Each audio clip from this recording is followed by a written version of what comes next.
Afghanistan and Iraq, American army, because they are aggressive. Often, the teaching here is little more than indoctrination. It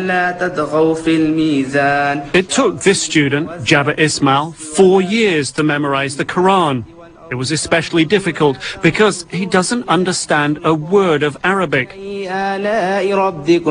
Ismail's an American from Lodi, California, and is in trouble. I'm visiting him because his cousin told the FBI that Ismail had not only studied the Quran in a madrasa, but had also attended a terror training camp. I just came here for a reason. That reason is just to memorize the Quran.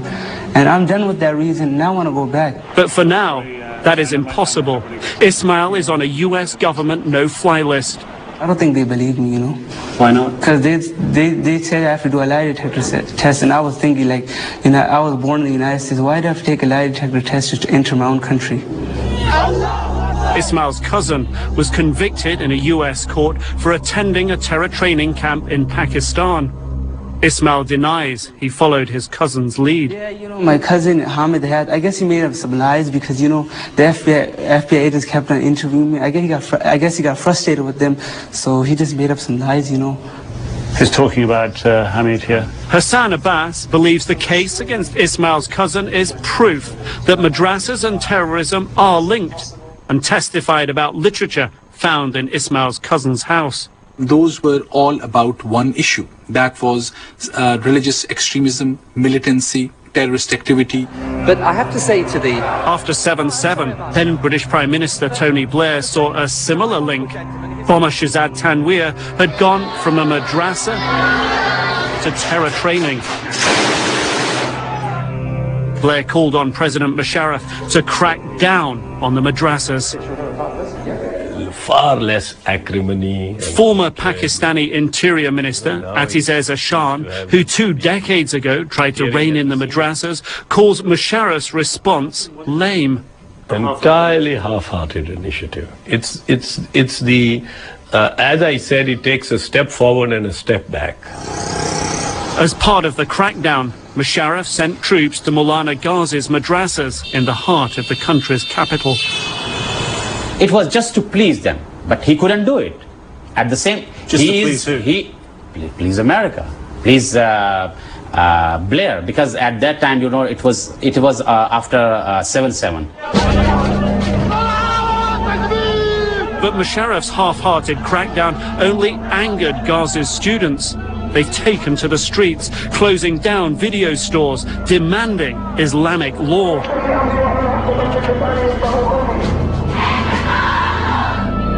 And Ghazi's burqa-clad female students recently shut down an alleged brothel and a library.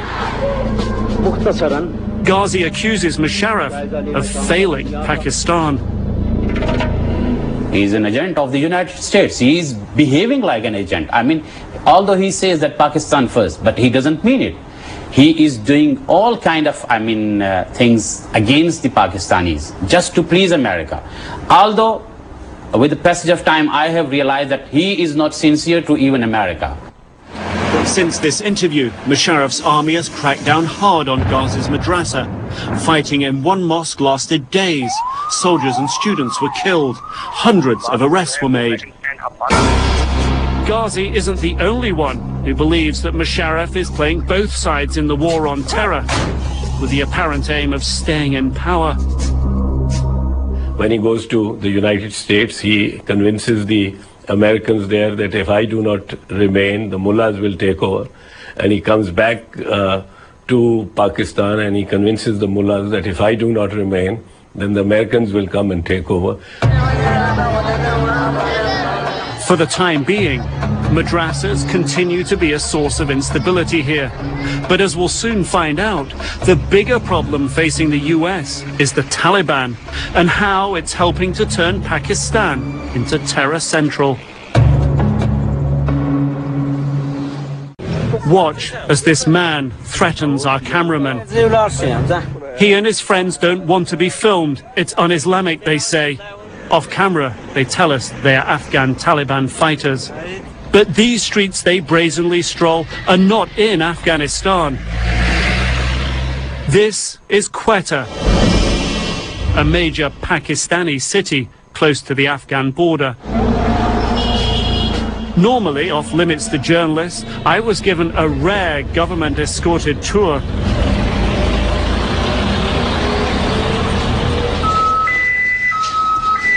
It's after 11 o'clock at night and the police are taking us on patrol through Pashtunabad.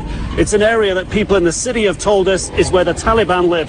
What the police want to show us is that they don't see the Taliban, don't have any problems from them here. But the police don't patrol these back alleys and concede what the Taliban do there is beyond their control. Pakistani journalist Amir Mir, an outspoken critic of President Pervez Musharraf, moves around Quetta freely and sees much more than I'm allowed. Pakistan is a sanctuary for the Taliban. Almost the entire leadership of Taliban is hiding in Quetta. In Pakistan? In Pakistan. Along the Afghan border north of Quetta, US troops are finding the Taliban is getting stronger. So strong, Musharraf is ready to make deals rather than fight. Let's isolate the Taliban with the people, take the people on your side. Otherwise, the most disastrous thing which could happen now, and it is happening on the Afghan side, I'm trying to prevent it on the Pakistan side, is to convert Taliban movement into a people's movement. So where we're walking up to right now, we're looking already into Afghanistan here. It's what, just a few hundred meters away? That's right. To learn more, I head to Pakistan's tribal border area. The general in charge here tells me the Taliban he targets are homegrown, Pakistani, not Afghan Taliban, and it's costing his soldiers dearly. Hundreds have been killed. At night they would put some ID somewhere on the road, and later on, once one of the convoy is going, they would just blast it off from the remote control and all that. While we are here, we discover you can buy the latest Taliban videos of just such attacks in local markets. They're reminiscent of Iraqi insurgent propaganda. Even their terror tactics like IEDs and now beheadings seem honed in Iraq.